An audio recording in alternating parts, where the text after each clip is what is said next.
977.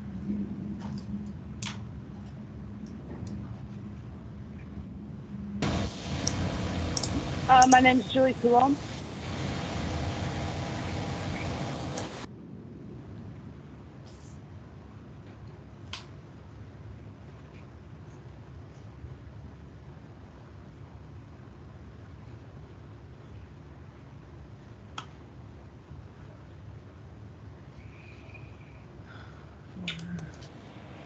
Hi, everyone. Just confirming I'm here. This is Anna.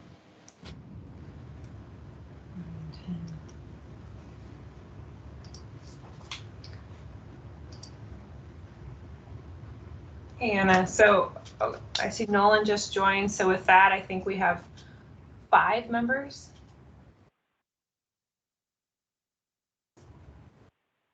Oh, maybe 6? Do I have that right? I'm just wondering if we can start or if we need to wait. Yeah, I think you're right. There's 6.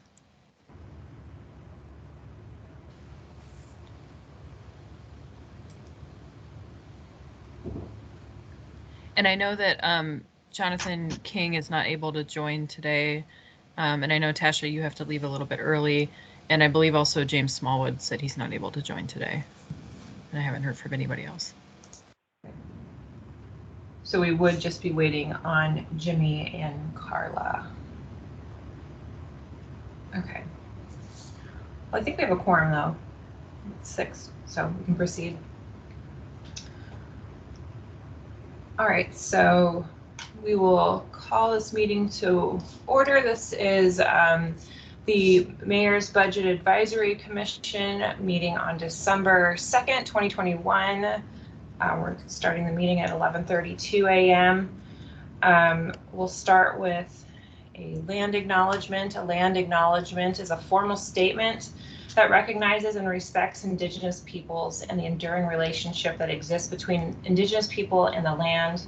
We acknowledge that we live and work on the unceded land of the Dena'ina people, and we thank them for their past, present, and future stewardship of the land on which we live.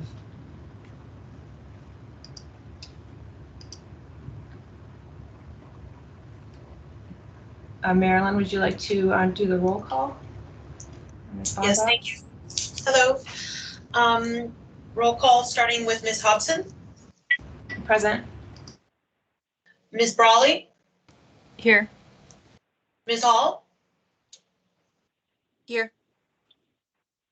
Ms. McConnell. Here. Ms. Hodge. Here. Mr. Minor.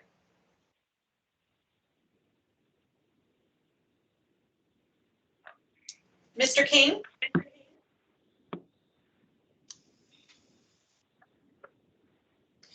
Mr. Clouda. Here. Ms. Rodriguez. Here. Mr. Smallwood.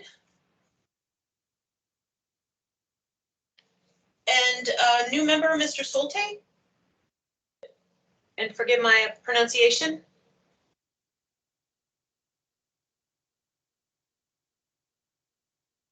Okay.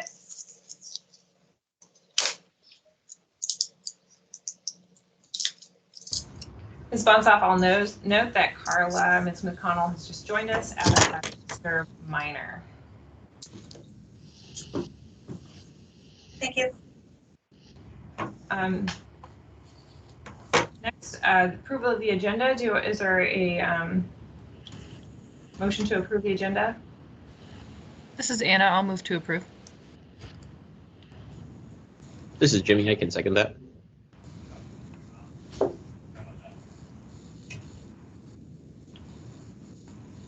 Is there any discussion or any items that anyone wants to move, or should we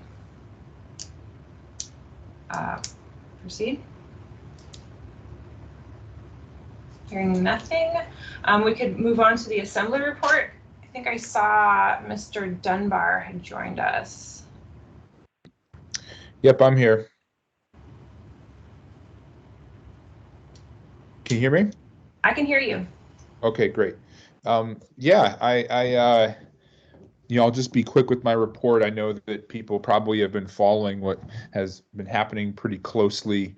Obviously we passed a budget unanimously after a number of amendments, and the mayor subsequently vetoed, I think, almost all of those amendments, except for one that he had made, and he only vetoed a part of, I think, 2 of the other amendments, but the vast majority of them were amended. A number of members are traveling this week. They'll be back next week. We have 21 days under the charter to override the amendments, and so we're having conversations now, and I would expect those overrides to happen next week. I'm happy to answer any specific questions if people have questions about specific amendments that passed or anything else about the budget. Yeah, I mean, I don't think I should go through every amendment. That might get a little tedious, but if there's any questions folks had, I'm happy to answer. Thanks for that, Mr. Dunbar. Does anyone have any questions for the Assembly regarding the budget or budget vetoes or the process? Ms. Raleigh? Yeah, thanks. I just had a question about the, I read the rationale for the vetoes, and I saw several of them had to do with the revenue assumptions. So I just wondered, if you could explain that a little more and what you're looking at in response. Yeah, I've reached out to our legal team about that. Certainly our financial, we have our own finance director that we work with, and she can't find anything in code that says basically, the mayor's estimates or the administration's estimates have the force of law, but the assemblies don't. And I think you can kind of see how that would create a problem if that was the case. I mean, we're supposed to develop and pass the budget, and then the mayor has the opportunity, obviously, to veto. But the employees that work for the mayor and can be dismissed. And indeed, one of the OMB director was dismissed in the middle of this process.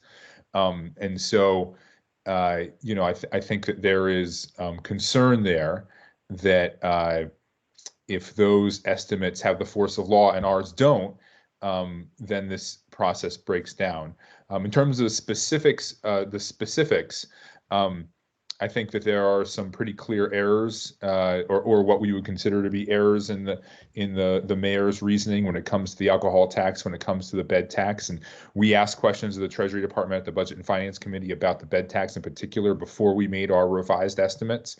I'll give another more specific example on revenue source line 3. The $404,000 of 2021 alcohol tax, unspent 2021 alcohol tax funds. He vetoed that and said he couldn't certify that either.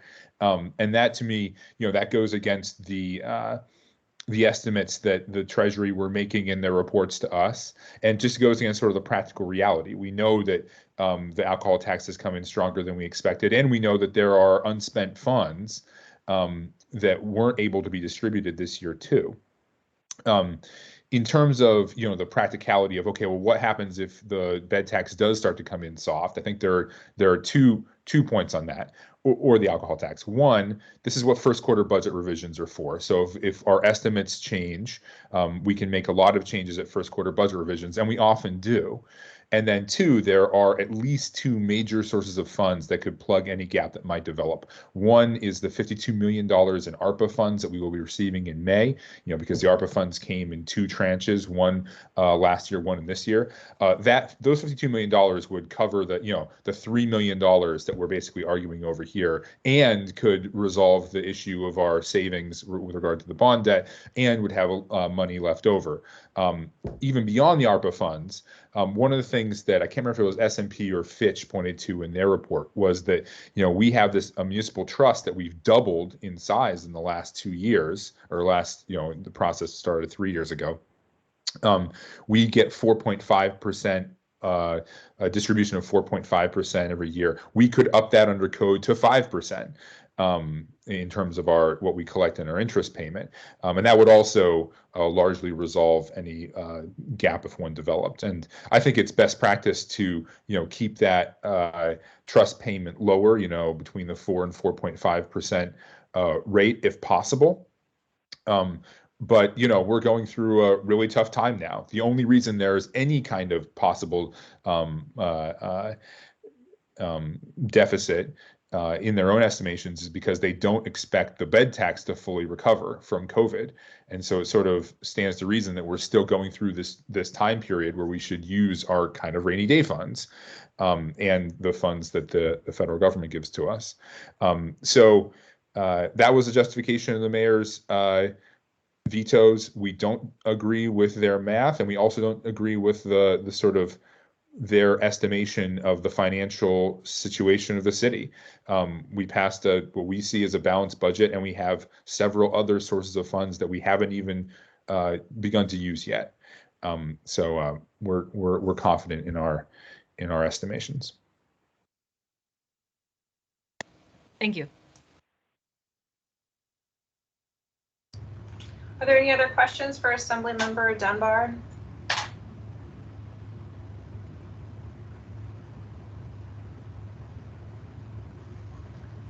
All right, well, thank you so much for that. Thank you. I'll hang around for a bit if you guys have follow-up questions later. All right, thank you so much. Moving on, I see Mr. Ratliff is here. Are you ready to do the district report? Yes, ma'am. And if I could be allowed to share my screen here. Oops, not that. Wrong one. Okay, can you guys see that? Yes. All right, thank you. So the first thing I wanted to bring up was the school board passed a bond proposition for the April, going to the voters in April. I just wanted to give you kind of a brief summary on that. It did include construction for Inlet View, safety improvements, roof projects, some site and boiler replacement improvements at Kincaid and Birchwood, Lake Otis building life extension, and then the security vestibule and security improvements, which would be most of that is moving the front office closer to the front doors and having the buzzer systems for folks coming in for the security part of that. And then the planning for the deferred requirements that will ask for funding in 2024. Again, this is a 2-year bond, so we wouldn't, if this passes, we wouldn't go out for sale or for another request in April of 23, and then come back in April of 24. So I think in April of 20, we got a 2-year passed, a multi-year bond package passed, and so we skipped 21, and now we're going to come back in 22. Carl, did you have anything to add on the bond? Yeah, good morning, everyone. I'm Carl Jacobs here, Anchorage school board member. Mr. Ratliff, as usual, covered the factual basis. The one thing I would add, and something that I'm especially proud of, as a board member and the conversations that we had as a group, we really tried to focus the projects that were included, and I believe 38 properties or so are touched on within ASD's jurisdiction. But we tried to focus on value-added propositions where funds covered in this bond package would potentially save funds and preemptively address issues that could cost more down the road. And so that was definitely a factor. It's something that we heard loud and clear from the community. So I wanted to add that, jump in with that too. All right, thank you. I think that's all we really have on the bond, unless there's some specific questions. It looks like we have a question. I'm sorry, I lost the chat.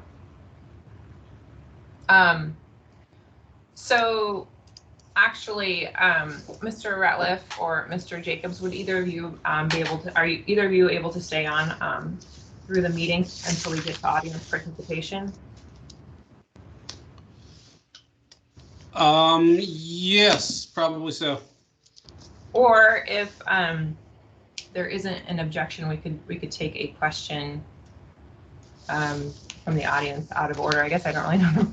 We don't have a lot of public participation, so if anyone, why don't we just go ahead, since you guys are here, take this question from Alexis Johnson in the chat has asked, how many unsold bonds are there for ASD? So I can jump in with there. Currently, we had about, or at the end of fiscal year 21 and June 30, we had 124 million of outstanding unsold bonds. We are in the process of a bond sale that's being finalized now, and I can't remember the amount. I think it was in the $60 to $80 million range, though. So we are selling, of that 124 million, we're going to be selling probably over half of it, at least, to fund the next year's construction.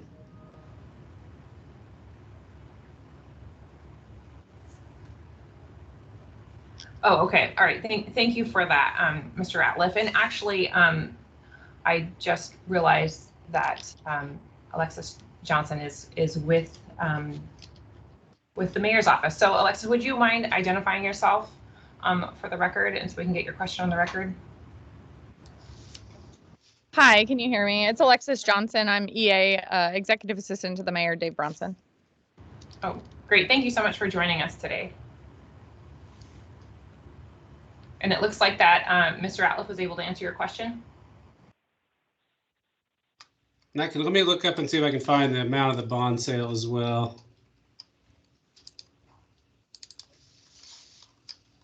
While you do that, I believe Ms. Raleigh has her hand up.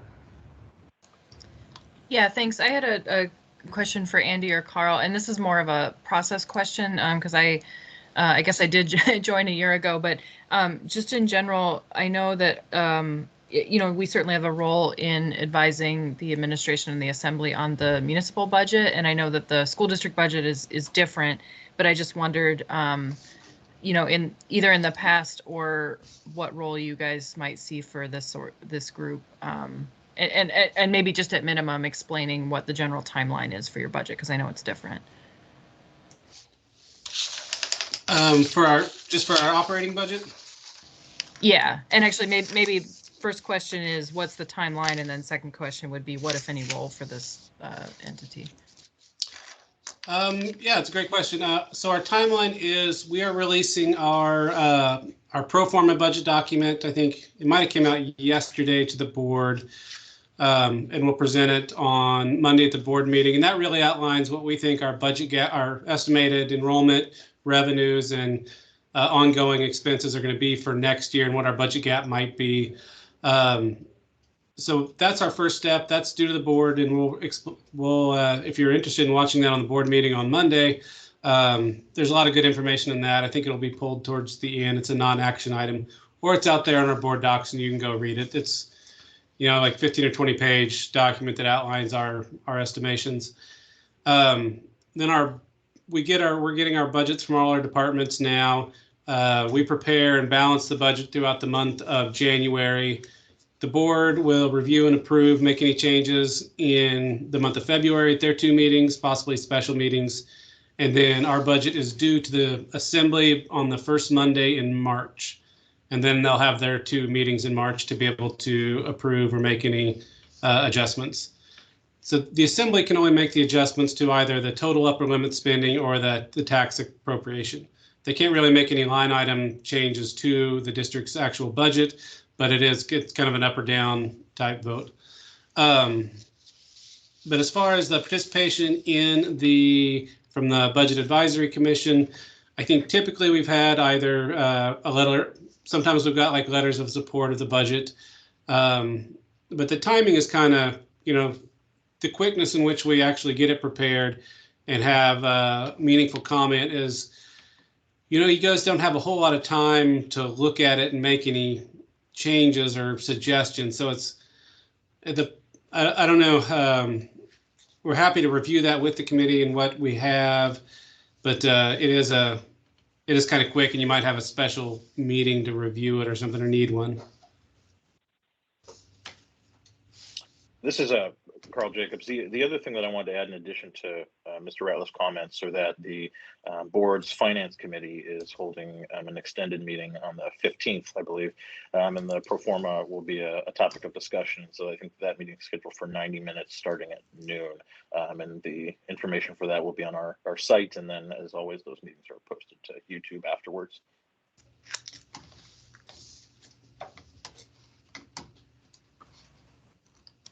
Yes, thank you very much. And I guess maybe that's a question to other, advisory commission members who have served longer, if that's something we've done in the past, or if it's just something that members should follow if they're interested.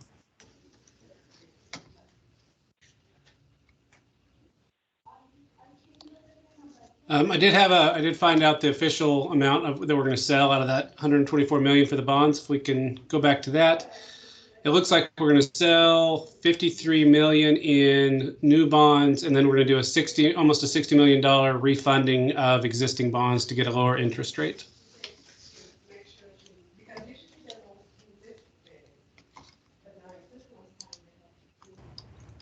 Great, thank you so much for that update, Mr. Ratliff. Could you, I kind of missed what you said, that the assembly can only make changes to the upper level spending limit, or what was it? Could you say right. So the assembly will approve our upper limit spending authority for all our funds. So it'll say here's the amount by each fund, and it'll be $800-900 million, and that's an amount we cannot exceed in total spend throughout all the funds. And then along with that, and kind of probably the more important part would be the actual tax request that they approve based on, and they can. My understanding is they can make changes to the total amount of taxes dedicated towards schools. Our ordinance has, the ordinance actually requests the upper limit of, I think last year was like 800 some million, and then the 200 million and change of property taxes. So they can the assembly can make changes to either of those two numbers, but they can't go in and say, okay, we want to, cut this staff or whatever, right? It's not, they can't make the line item changes, I guess. Great, thanks so much for that. Does anyone else have any question for Mr. Jacobs or Mr. Ratliff?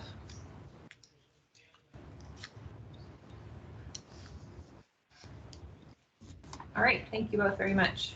The other thing I think we had that I wanted to mention that was on the agenda was we did prepare our annual our financial reports for FY21, got our audit, passed our audit cleanly. If you want a review on that, or if you want me to send you copies of it, I can do that. And that's also out on the district's OMB website, if you want to look at it.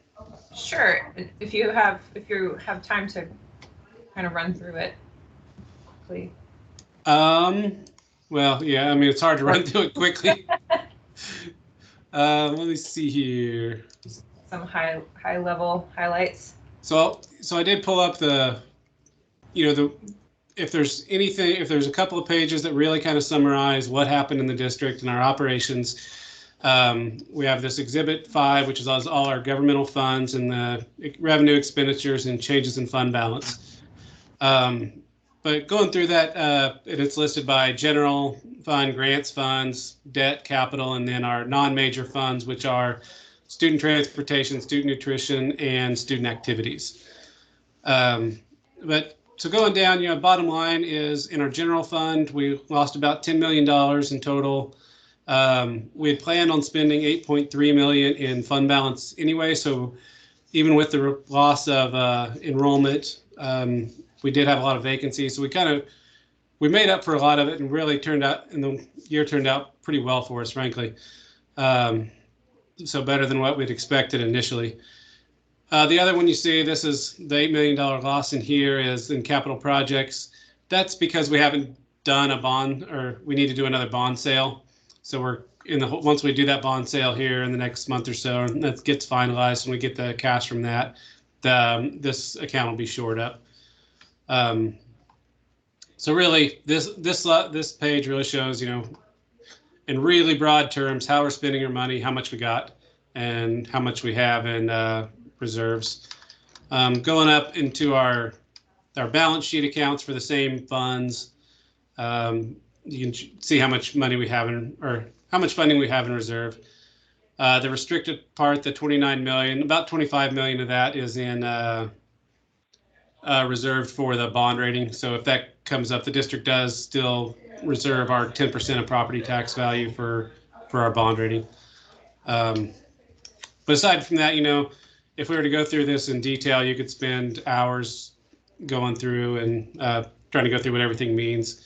But there is a wealth of information in this document if you want a copy of it and read through it and have any questions, or we could go through it at a subsequent meeting in more detail.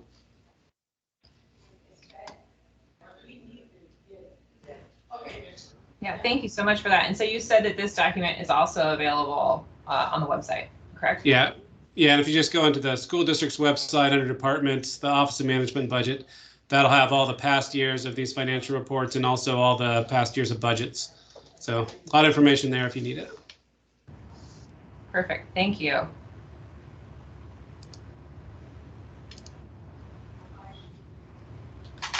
If there are no other questions, we can move on to the OMB report. Ms. Bonzoff. Hello, thank you. So the first item on the agenda is the 2022 budget status. As Mr. Dunbar did state, the Assembly did approve the budget as amended, and the mayor did submit vetoes on November 30th to a multitude of the amendments. The process will continue where the Assembly does have, as Mr. Dunbar said, 21 days to override those vetoes. And again, the budget is an iterative process where once the proposed budget is amended, vetoed, override, and finally approved, we will then start the 2022 revised budget process that will be presented to the Assembly in April, and at that time we'll update revenue estimations and then also establish the proposed mill rates for the year. If there are specific questions in regards to the vetoes themselves, Ms.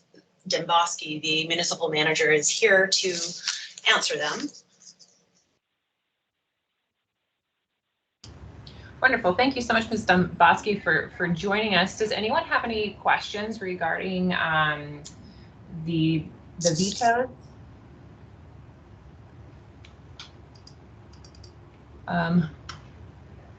Sorry, if I see that there's a hand up. I can't see who it is. If you could just. It's Carla. Oh, thanks, Carla. Hi. Hi, Amy. Thank you for joining us. I wish we would have had you a month ago. It would have been a lot easier to get through the understanding what the mayor was trying to do with the budget that just went through. But my question is, can you explain to us very briefly or very quickly what the goal was with realigning some of the departments? There was some elimination of departments and consolidation with others. Absolutely. That's a great question. Thank you, Carla. And I love being back in my old stomping ground as a former member and former chair of the Budget Advisory Commission. I feel like I'm kind of home, so it's great to be with you all. The general idea is every administration that I can remember back, when they come in, each new administration has a reorganization. The biggest change you'll see in Mayor Bronson's reorganization is he is getting rid of the Department of OECD, which was the Office of Economic and Community Development. And many of those functions are being reinstituted or reconstituted back in the municipal manager's office. There are some like, what's Brenda Babb's team? I forget what it's called. I-team. The I-team is going into IT. So that's what you're seeing is a realignment. The goal of the realignment is to have a more efficient, more streamlined reporting process. And it's also, thank you, Brennan. It's also to try to create some more operational efficiencies. This isn't new. I think under Mayor Sullivan, there wasn't an OECD, and then under Mayor Begich, they reestablished it, or it went back and forth. Begich had one, Sullivan didn't. Berkowitz reestablished it, and now you're seeing OECD is basically being reabsorbed to a more traditional structure. So that is the biggest change. The other change that you'll see, the second biggest, I would say, is over in the Community Development Department. What we're calling the Community Development Department, there's two significant sections. One is Public Works. So Lance Wilbur will be heading up that department. They do a lot of street projects, a lot of project management and engineering, a lot of those things. The other side of the house over there in the Community Development Department is the Building Services Department. That they house a lot of private construction, a lot of homes, the planning department. But that breakout of those two functions within one department director, which would be Adam Trombley, will create a far more efficient, or what they believe is a far more efficient flow of work and an approval process to hopefully serve the community better and get people through all the permitting requirements, kind of give people almost a liaison where they can get more efficiently through some of the permitting requirements. That's the goal. Thank you. You're welcome. Ms. Domboski, I kind of have a question in that too. I saw that one of the vetoes has to do with the building inspectors. I didn't get a chance to really dig into that. Could you talk about that quickly? Sure. The reason that was vetoed effectively is the Assembly is attempting to fund those positions through what we used to call the Fund 81. It's the Building Services Fund. That fund is currently sitting about $11.9 million in deficit. So the Assembly is attempting to use a funding source that is not, it frankly doesn't have the money to pay for it. So that's why that veto was issued. And so what service will be there in its place, or will it just cease to exist, that function, or is it part of the realignment? It is also part of the realignment. So that's where the initial process came in. There are some employees whose job duties wane in the winter time and they have a lot more time. And through this realignment, Adam Trombley has identified that he can cross-train certain employees to do certain things. So they do not believe there's going to be any efficiency loss. In fact, they think they can do as much work without these extra physicians. Okay, sorry, one quick follow-up. I understand the point about efficiency, but in terms of loss of service, that will not be impacted, right? Yeah, correct. Thank you for that. We anticipate there will be no loss of service due to this realignment. Thank you so much for that clarification. Do we have any other questions? Ms. McConnell, I see your hand is up. Do you have another question, or is that from before? That was from before. Sorry about that. Mr. Clauda? Yes, through the chair. Yeah, thanks for joining us, Ms. Domboski. Question that I have is, and I'm sorry, it is concerning. And I'm sorry, I've lost my train of thought. Hang on, I'll yield back to the chair until I can think of what I was trying to ask. Distraction, sorry.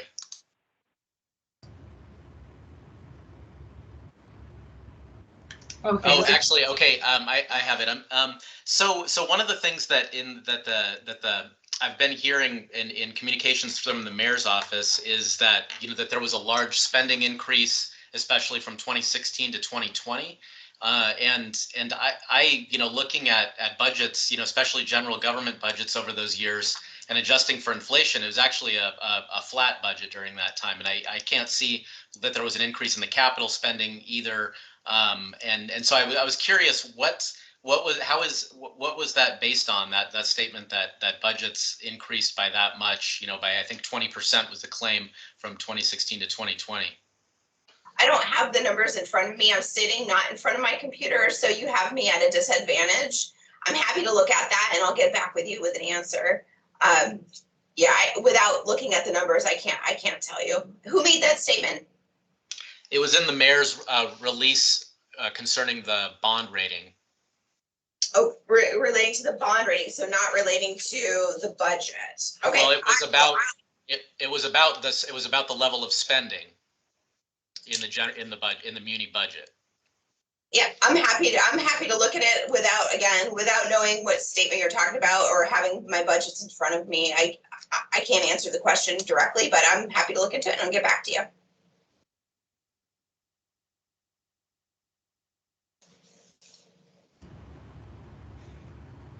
Great, thank you. And I think that it might be helpful if Ms. Dembowski, if you could provide that information either to Lila or Marilyn so that we could get that as a group, that would be a big help. Oh, I'd be happy to.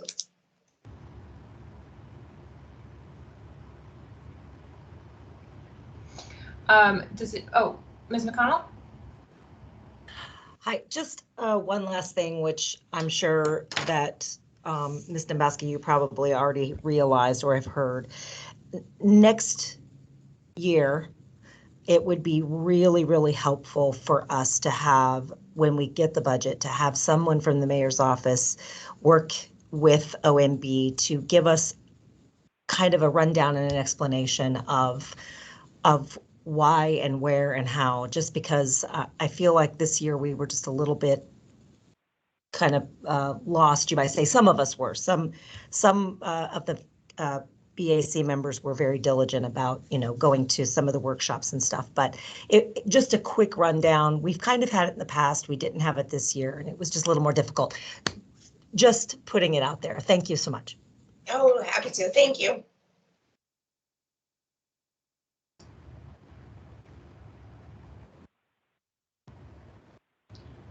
Okay, thank you. Thank you for that. Are there any other questions? I had one question about the tax cap, and it looked like it was vetoed to be 111,000 below the tax cap, or the spending cap. Could you explain the rationale for that? You're probably talking about the Girdwood $125,000 appropriation that was vetoed. That one? I don't know. It's something that I just kind of briefly saw in passing. Maybe, I don't know that it was specific to Girdwood, but I will.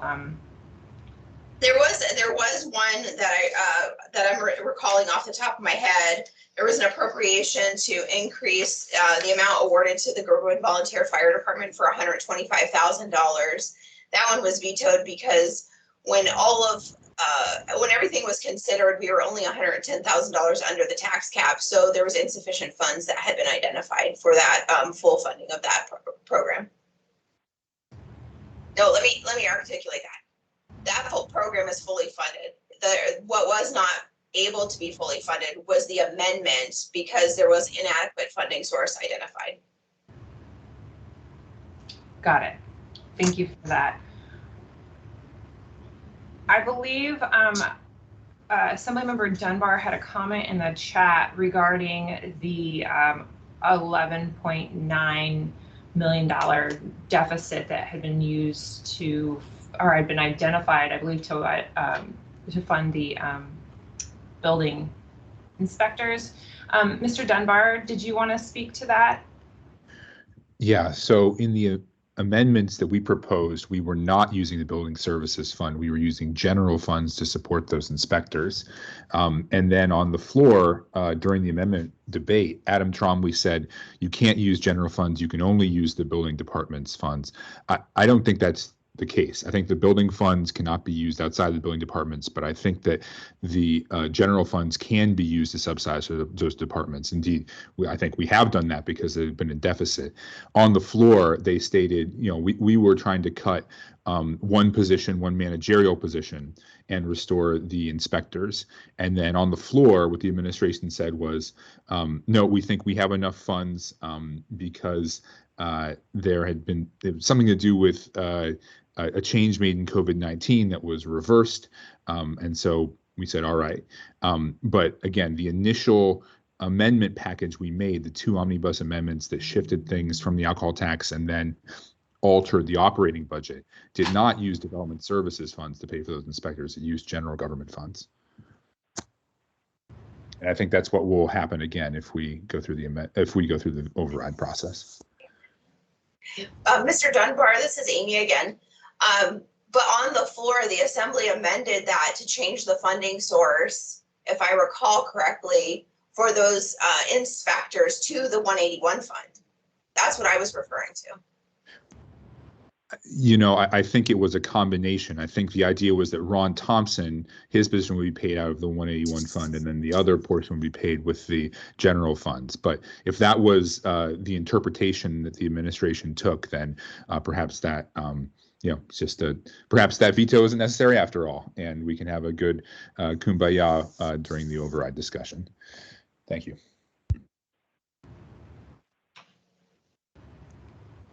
Looks like Ms. Brawley has a question, comment. Yeah, sorry, this is just again a process question. And I guess I should have asked under the assembly report, but is the intent to take up the override discussion at next Tuesday's meeting, or do you guys anticipate a special meeting? And I understand there's the 21-day timeline.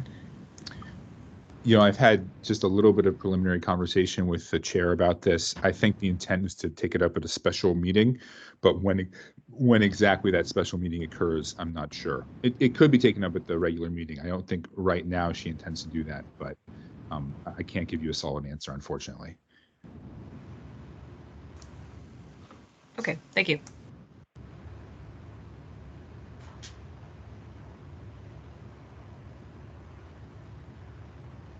Are there any other questions for Ms. Bonzoff or Ms. Domboski on this agenda item?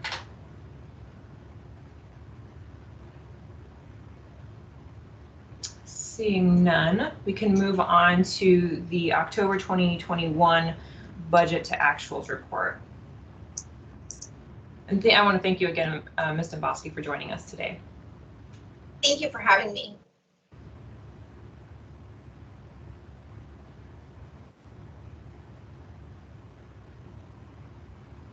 Hi, this is Marilyn again. Thank you. We are presenting the October 2021 expenditure reports for the general government departments. Currently this document is in draft. We do have an intention to add it to the addendum to the December 7th meeting. We did present a brief overview of this document also at the last Budget and Finance Committee meeting. A summary of the document itself.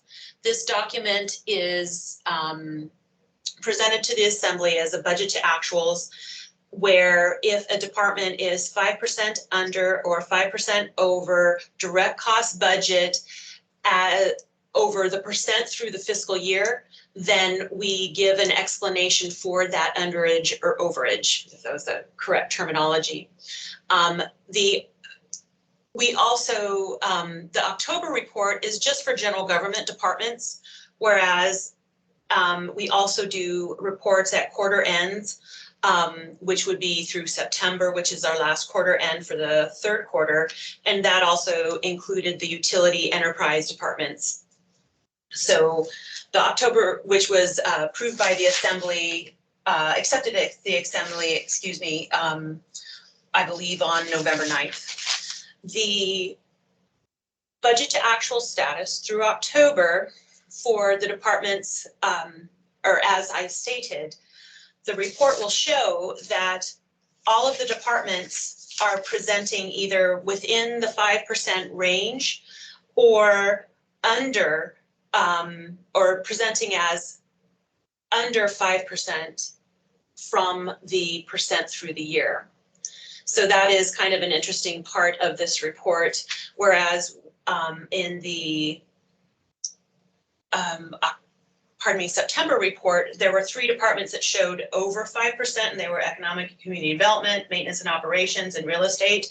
And just there's a timing, I shouldn't say issue, there's a timing aspect of the presentation of those reports where we will present sometimes pay for services at one point in the year that we get later in the year. And so by the end of the year, so early in the year, it may show overspent, but as the year goes on, the spending more realigns with the timing through the year. So that's why we no longer see those departments featured on this report. So again, this report is, we provide a narrative, and then we also provide a matrix that shows the actual math of what, where each department is. And one thing that isn't expressed on this report is that we do still expect that, that the police department may actually overrun their budget by the end of the year, which is being managed and evaluated as we go. But at this time, through October spend, they're within 5% over under of, they're actually 78.6% spent, whereas we're only 83.3% through the year. But as the year progresses, things may change. The report, that's about a brief summary of the report. Again, we're going to be presenting it to, we plan to present it to the Assembly as an addendum item for the December 7th meeting. And if you'd like, I can continue to scroll through the aspects of the report, or I will pause for questions if you'd like.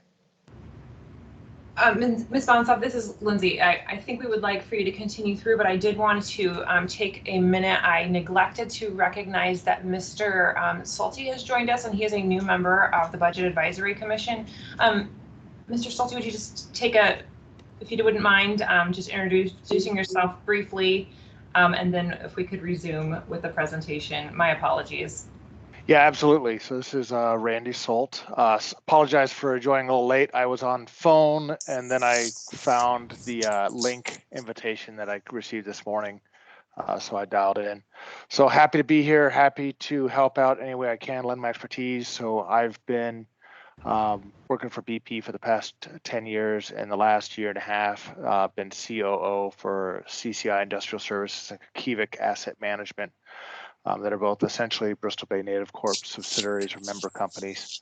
So have a lot of experience in budgets from an operational perspective, and hopefully can be a valuable and contributing member to this advisory committee. Thank you. Great, thank you so much, and my apologies for mispronouncing your name, Mr. Salt. We're glad to have you aboard. Welcome. Thank you.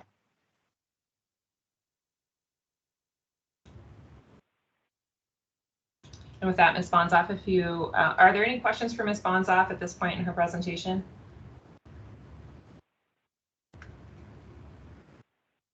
Okay, if you wouldn't mind proceeding, my apologies for the interruption.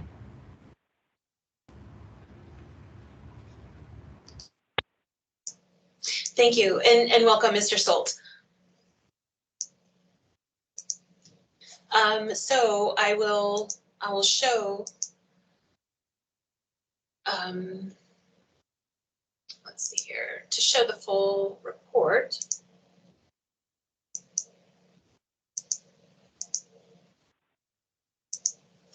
So the report is comprised of a 2-page narrative, which explains any variance over under 5% through the year.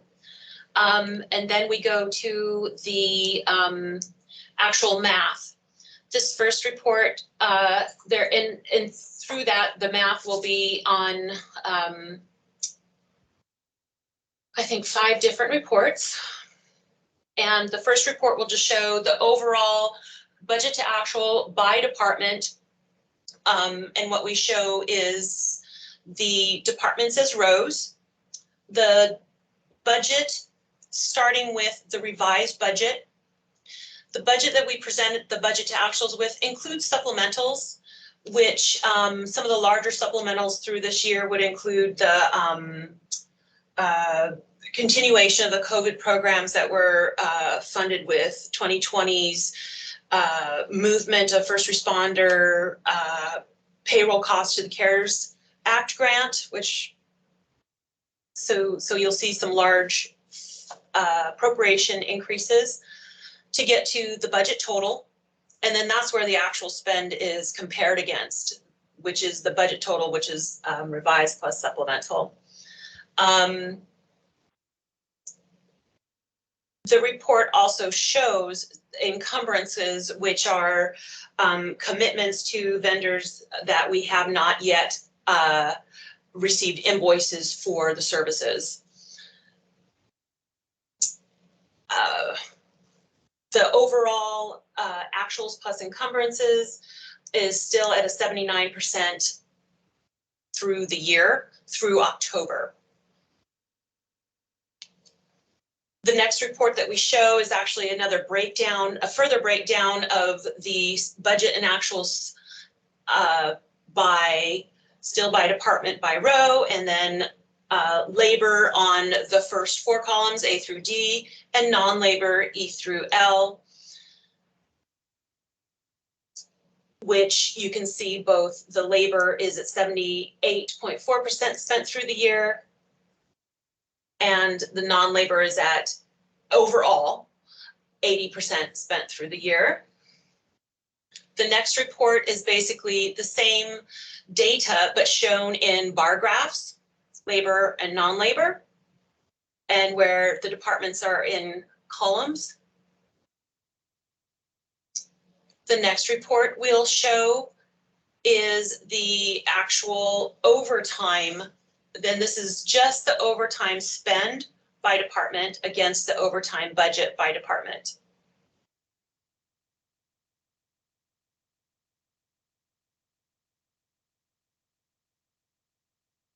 And then the next report, and do we have, looks like we have, yep, and the final report we show in this package is the travel budget and actuals against that for through the year, or pardon me, through October.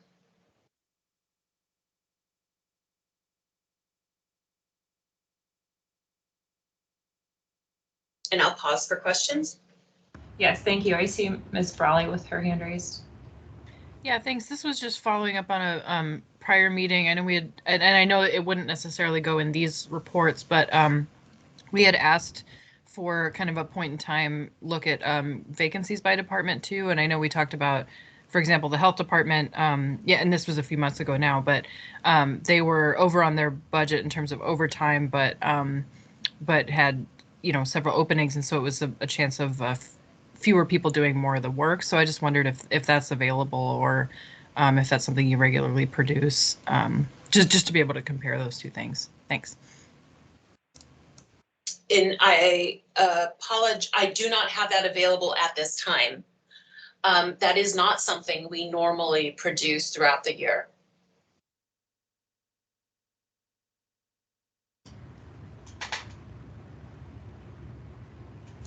Okay, thank you. And I know it does change. I just wondered if it's possible to get a snapshot maybe once a year. I will look into that. This is Lindsay. I seem to recall that we kind of could have a comparison in previous years. Is that not correct? Are you asking me? This is Marilyn. Are you asking me? Well, I think I was just sort of for the committee. I feel like we've been able to see the comparison to the prior year before, but maybe that was for something different. I don't. I'm sure you would know though if we had seen that before. So I'll assume that it's not. Mr. Salt? So I had two questions. One was kind of jumping on what everyone just talked about. It would be nice to have comparison to prior years and probably more than one, giving that we've had a couple very maybe unique years the past couple years. But also, I think on one of the previous pages you had fire overtime, and it was, I believe it was 214% over, 217%, sorry. I had heard that that's kind of a regular occurrence. I was curious if it was, and at what point do you just recognize that that's part of the budget, that's going to happen, and a lot for it?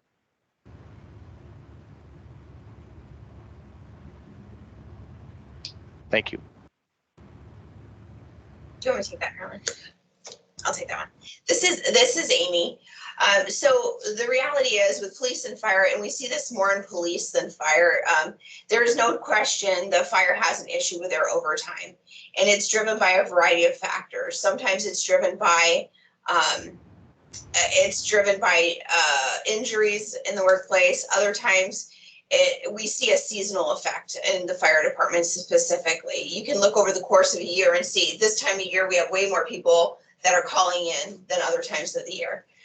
So the fire chief is actively managing his overtime through staffing decisions and through specifically active management per rig. So he's doing that right now to try to get a hold on this. We will have a point where we hit a natural balance. We're not quite there yet. But I'm going to shift to the police department because the police department is, Randy, just exactly what you're talking to. We have seen a systemic issue over year where APD is consistently about $2 million over what they're budgeting. And they're being hit specifically with overtime. This year will be no different for APD. And actually, I've had those conversations with the police chief and starting to have those conversations in the mayor's office and with OMB that we actually need to I believe we need to change the way we're budgeting for APD to recognize that. This is not a one-year trend with APD. This is a systemic, multi-year, consistent issue that keeps coming up year over year, specifically relating to APD overtime. So yes, we are having those conversations, but it's not a wholesale cloth by the city. It's department by department, looking at what are those factors that are driving these issues. Is it because in one year versus another, we're having a lot of overtime due to injuries, due to COVID, due to whatever factor it is, due to staffing, maybe it's due to attrition and you're having to fill more seats. The fire department, we're not quite there yet. But the police department is definitely going to be one of those conversations that we're going to bring to the assembly as we develop 2023's budget.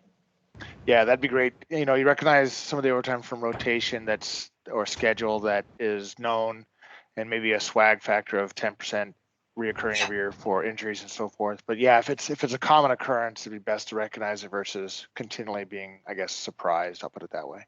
Thank you.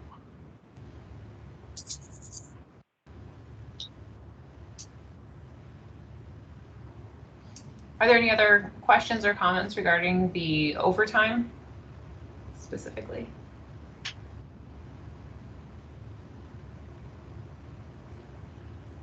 All right, thank you for that clarification.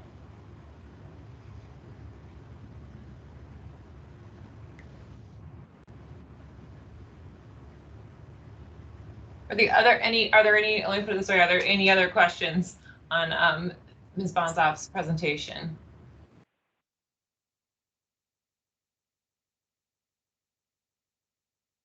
All right, we can move on. Are there any members of the audience? I think we had one person call in. I didn't catch the last name. Maybe the first name was Julie. I don't know if anyone has any anyone from the public, if they wish to comment. This is the time on the agenda to do that.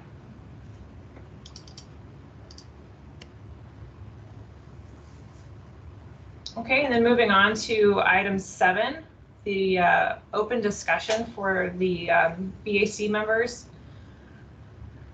Does anyone have anything they want to discuss or raise at this point? This is Carla. I do, please. Oh, please proceed.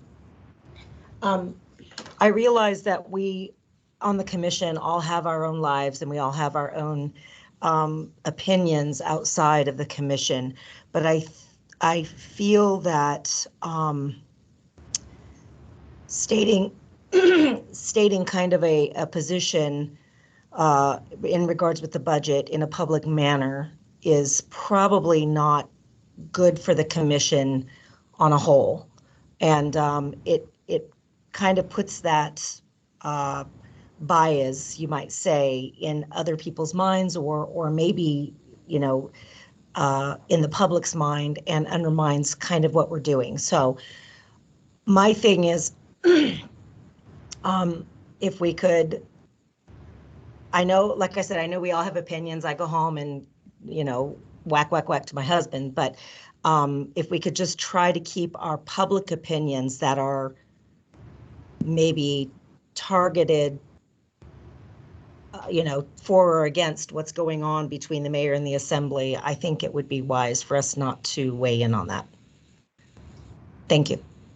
Thank you for that comment, Ms. McConnell. I mean, I hear what you are saying. I do believe that we are individual members of the public outside of this commission, and in terms of free speech, I think that we certainly have, I think that ability to state a public opinion is certainly a person's individual right to do so. I would, yes, agree that, you know, the BAC should not be brought in as a part of that comment or as a basis of that comment if we have not agreed as a body to a resolution or otherwise made a collective statement. Are there any other thoughts on that topic?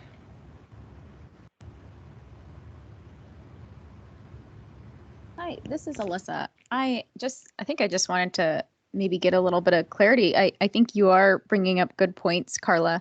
I just wanted to kind of relate them back to resolutions and our purpose here, and just trying to think through how to balance out, you know, what you're saying, which I think is a really good point about trying not to come off as an organization that is, you know, just kind of pulled this way or that because of our own personal leanings, but also the purpose of us, which is to provide some sort of advice and put that forward through resolutions, et cetera. And so how do you see that kind of coming together?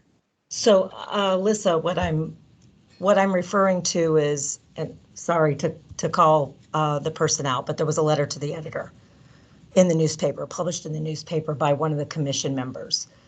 And I 100% agree with Lindsay. Everybody has their right to their opinion. That's what this this country is about. And I would never tell somebody you should not, but I just feel that maybe we shouldn't publicly, individually take a position, a public position, either for or against what's happening with what we're overseeing. I appreciate the clarification, Carla. Thank you. Ms. Brawley? Yeah, thanks. It sounds like maybe Carla's referring to my letter that I published or that I submitted. I guess it was last week on the budget. So I guess I would be curious what others have engaged with in the past. So I certainly did not represent myself as, you know, as speaking for the Budget Advisory Commission. I also didn't, you know, say that I was or wasn't a member of the commission.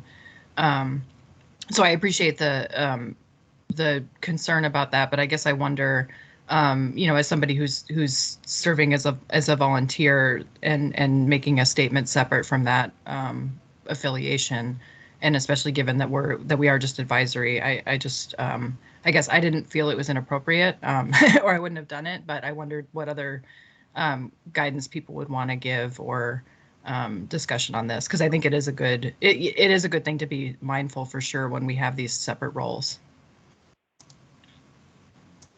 Mr. Cloud, I'm glad to see your hand raised. Yes, thank you, Madam Chair. I guess on this topic, I'm often out there, with opinions on Twitter and other places as well. I try to do the same thing, not represent my views as being part of the BAC. But I would say, like in this example too, I actually just pulled up Anna's letter, and I really don't think there's anything objectionable to the kind of thing that to the kind of statement that she made. It's really it's not attacking. It's focusing. It's a thank you to the Assembly for looking at the budget a certain way, and I really don't think that that's the type of thing that we should look down upon. I think a lot of BAC members, past, current, and future, have had been affiliated with partisan politics and active in the community in all kinds of ways, and I think that's relatively normal as long as they're not speaking on behalf of all of us. I don't disagree with you. I just think it's a slippery slope.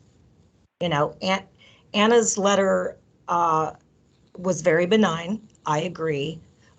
It did, obviously it was thanking the Assembly, and here we are in the Mayor's Budget Advisory Commission, which is not a big deal. But I think it's a slippery slope, because when I decide to write my next letter and it's just a little bit more, you know what I mean? Where does it stop? Your letter is good, your letter is good, your letter is good, your letter is crossed the line. Do you see what I mean? I see Alyssa has her hand raised. Yeah, I appreciate the opportunity. I think I'm seeing your point, Carla, and I think you're bringing up such a incredibly valuable question. And my initial reaction when thinking through this is just, if we don't identify ourselves, as members of the BAC, not that we can't be identified, but so long as we're not specifically calling out that association as the basis for our comments or anything like that, that we would, kind of collectively be okay. But I get your point. I think, there would come a point where someone's letter, if it was very inflammatory or, different in some way, it may make us all collectively go like, oh yeah, no, that was not okay. And trying to think through where that line is, I think is valuable. But I also think that even if we did end up with, folks who are part of this commission writing, essentially diametrically opposed letters that were, potentially much less banal than Ms. Brawley's, I think that is part of the value of the commission, is that we come together with different views. I think maybe a lens with which to think through as we are kind of collectively thinking through public comments that we might put out there is just, is this going to help or hurt our work here? And so that, that's something that I would think through, if signing on to an op-ed or writing a letter or those sorts of things is this going to significantly hamper at least my role on the BAC to be effective? If I were to come out with a letter that was, railing against the Assembly or the administration, et cetera, then am I going to come back here the next Thursday and not be able to work, with that organization now because I've really kind of burned a bridge to some degree? And I think just keeping in mind that this is a place that we need to come to be collaborative if we are going to be effective, that maybe that would provide some assistance. I know that's not a really like hard and fast or clear line or anything like that, but I think if we maybe approach it and look at it through that lens, that could be helpful, if nothing else. Yeah, and I'm not suggesting that we take any kind of action of like, hey, nobody do this. I'm just asking us all to think about how, will it affect, like I said, Anna's letter was very benign. I just want us all to kind of think about how we can stay open and neutral and seeming neutral to both our co-volunteers on this commission and to the public. So.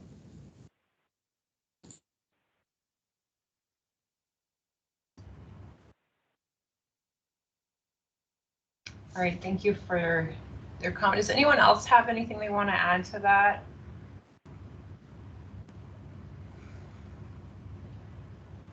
You're all going, it's always Carla. I don't think so.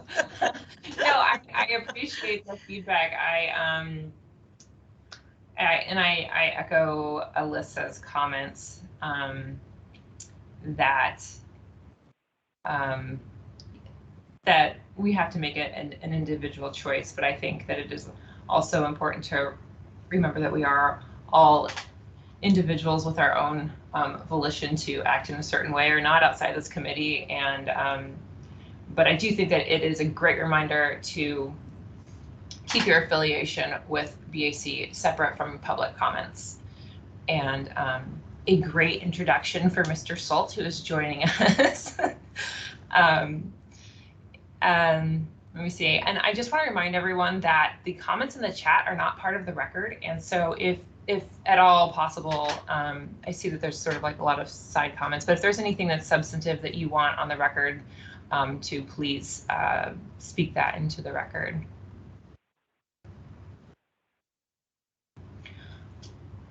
If there are no other comments, we can move on. Are there any other topics for open discussion among the BAC members?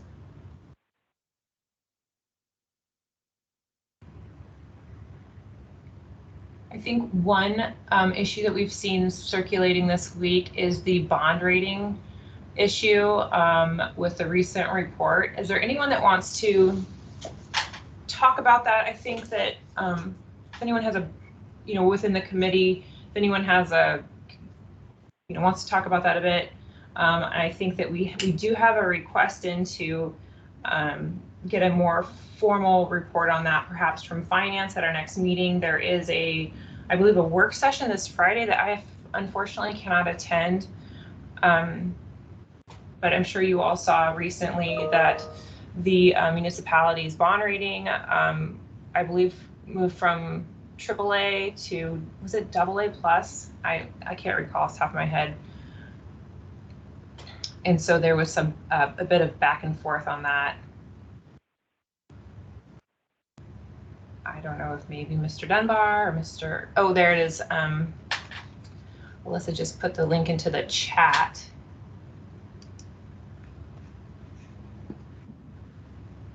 I'm sorry, Lindsay. I got distracted by a call there for a second. What was the question? I know you're talking about the bond rating. Well, we were just talking a little bit about the bond rating and the really just the press release that came out earlier this week regarding that and sort of the impact on whether or not that's a reflection of spending or. Yeah, I do have some more detailed thoughts on this, but I think the best thing to do would be to direct people towards the work session we're going to have on Friday. It looks like Alyssa already posted that in the chat. And the assembly has asked for the presentation that the administration gave, and they have sent that to us. And so I believe it either is up or will soon be up on our website. The presentation from this year, the presentation from last year. There's an additional presentation from May of this year that they didn't send us, that was done by the previous administration. So we're trying to track that one down too. Yeah, I mean, I think there's sort of two separate questions. Like, one is how we got here, and two is what the impact will be. And I think that the administration and the assembly have pretty divergent views on both of those questions. Great, thank you. And I do see that in the link that Alyssa posted that there is a link to both the 2020 and the 2021 rating presentation to the rating agencies. Alyssa? Thank you, Lindsay. So I guess now I've lost my train of thought. Oh, okay, it's back.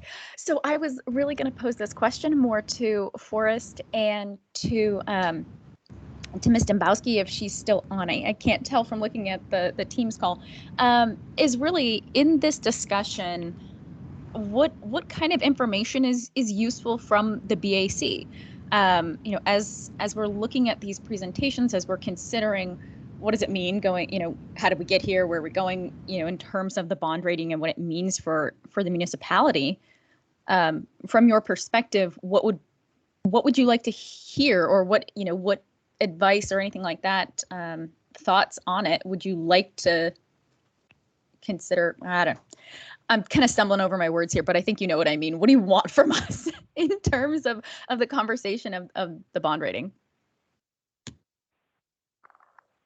I think that one thing that could be useful is if there are people on the Budget Advisory Commission that have sort of any kind of specialized knowledge on financial markets. And I know we've got several economists, and sort of what is the impact in terms of the cost to the taxpayer of having this slightly lower bond rating. And of course, one of the other bond ratings stayed stable, so that's sort of interesting too.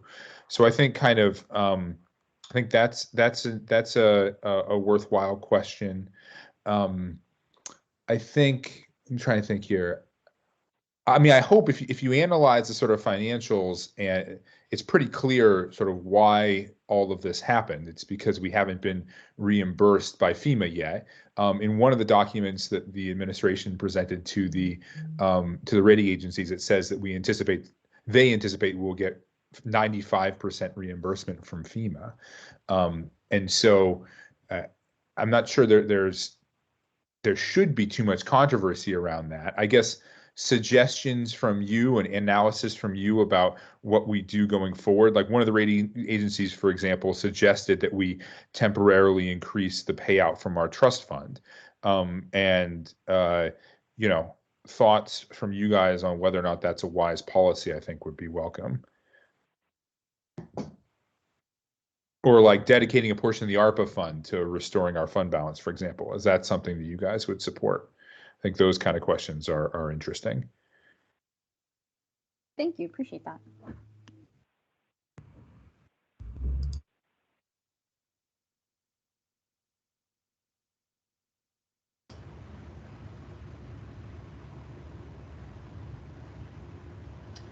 Are there any other, oh, go ahead, Ms. Brawley.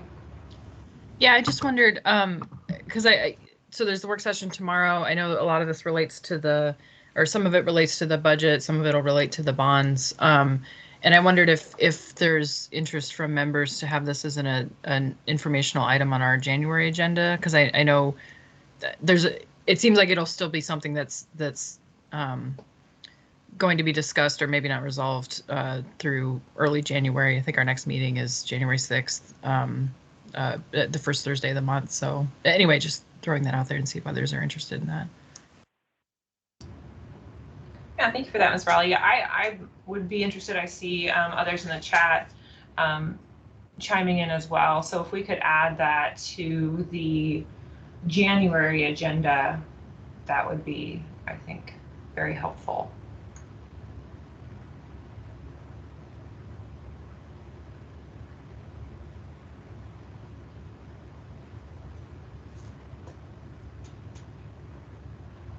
Are there any other comments or questions? I don't know if is Ms. Dembowski still with you, Ms. Bonzoff? She did have to step out earlier. Okay, that I figured. All right, so moving on, we have our next scheduled meeting, as Ms. Raleigh mentioned, for January 6th. And if anyone can attend the work session tomorrow, I think that would be really great and really useful for us as a commission. As I mentioned, I won't be able to attend, and I know a few others won't be as well. But if your schedule allows, you can use the link that Ms. Rodriguez posted to access more information on that. If there's nothing else, is there a motion to adjourn? So moved. This is Nolan. Second, this is Carla. All right, we are adjourned at 12:49. See you all next year. Thank you. Thank you, everyone. Appreciate it. Thanks.